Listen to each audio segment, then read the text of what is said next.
In the past, many of the brothers and sisters have had to use a Bible that Christendom has translated.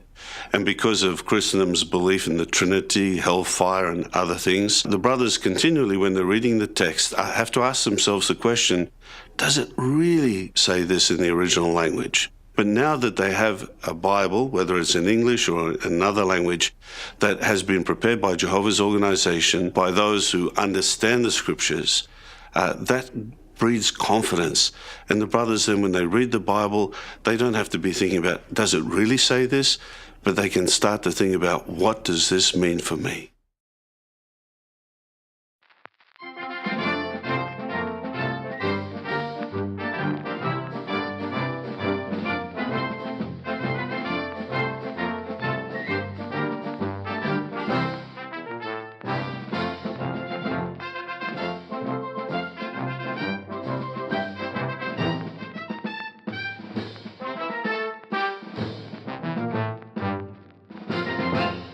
To support its beliefs, the Watchtower organization has published its own version of the Bible, called the New World Translation. To lend credence to this translation, the Watchtower Society has deliberately misquoted a number of well-known Greek scholars. Dr. J.R. Mantey, an eminent Greek scholar, was one of the authorities quoted out of context. The Watchtower Society has implied that he supports their New World Translation. Dr. Mantey disagrees. I have never found any so-called translation that goes so far away from what the Scripture actually teaches as these books published by Jehovah's Witnesses.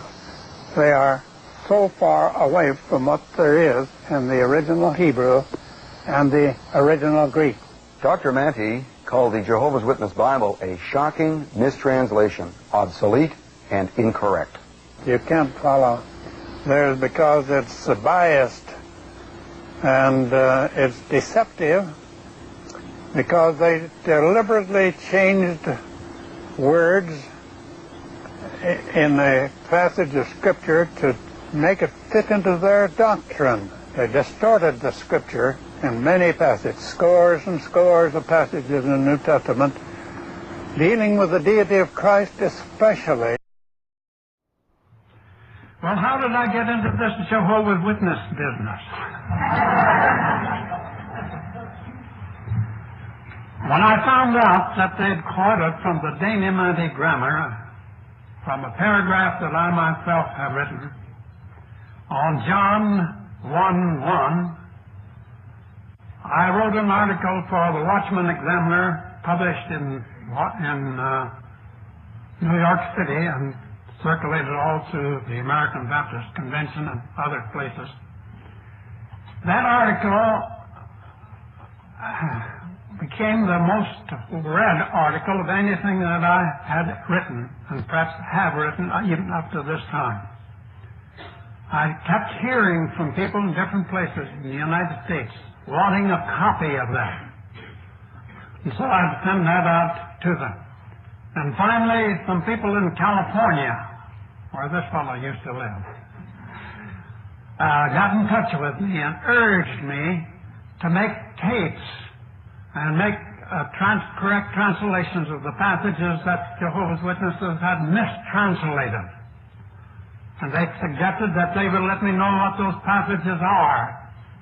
If I would make a careful study of them, what the Greek really says about those passages, and write out what these distortions really are, and what the correct translations of those passages is, they would be grateful to me, and they would furnish an instrument for me to need them, and blank tapes for me to use. And so I began, and I made 10 tapes that I sent out there to California on that, exposing them, and fulfilled that mission in about 2 years' time. And then, all along, more and more people were getting in touch with me to write articles or to send them information. You all know how I was asked to write to the headquarters office of Jehovah's Witness, and I did that, asking them to no longer quote me in favor of any of their doctrines or teachings. If they did, I would sue them. and they better be careful. And they have been careful. But I'm sorry I didn't also ask them to take out of their New Testament the statement that they made when they said that something that I had said was very much like what they believed in. I had said, in the beginning was the Word was with God, and the Word was deity. Other people had said the Word was God, and I thought, well, deity means the same thing, so I'll put it deity. And they said, well, deity is very much like a God. They don't have any capital for their God. They just use a small letter for God, a God. And they said, deity is very much like that. Well, I didn't like what they said. And so I protested. And you know the results. And many other articles I've written against them and so on. But here we are, and I'm going to talk to you now about some of these things that they have said in their Bibles and so on. And then maybe you can ask some questions if you desire for any further information.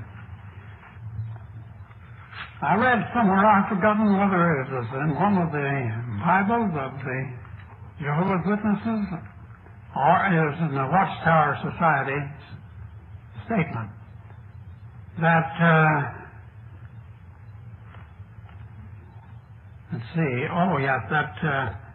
they got a hold of a New Testament that was translated and got the right to use it, translated by Rotherham, an Englishman who translated the first modern speech New Testament that I know of. Rotherham. And it's a very good one. For that day, it was one very good. And then they said that they used Rotherham's translation and they used the King James Version. They didn't translate the New Testament. They're not the translators of the Kingdom Interlinear Translation. They are the distorters of translations made by other people. I haven't read any translation that is diabolical and as damnable as the Jehovah's Witness so-called translation. They have deliberately tried to teach people not to put their trust in Jesus Christ. They hate Jesus Christ.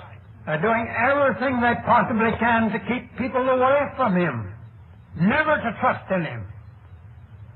Why? Because they're under the dominion and leadership of Satan. The Scripture says that all that sin belongs to the devil. And they're committing the worst kinds of sin. We say that when a man murders somebody else, it's terrible, and that's one of the worst sins anybody can possibly commit. But they go further than that in murdering. They murder the souls of men and send them to hell for eternity by the distortions that they have given in their translations of the Old Testament and of the New Testament. Mostly in the New Testament, as far as I know. I haven't done much research in the Old Testament because I've been so busy working on the New Testament. So they haven't translated this. They have just distorted the passages that they felt didn't agree with their peculiar doctrines. About the 144,000. That was for Jews. Converts from the Jews, not from any of the Gentiles. That's bosh. Slop.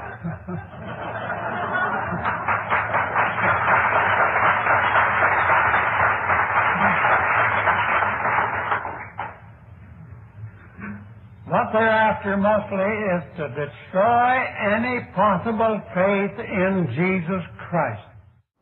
The brothers continually, when they're reading the text, have to ask themselves the question, does it really say this in the original language?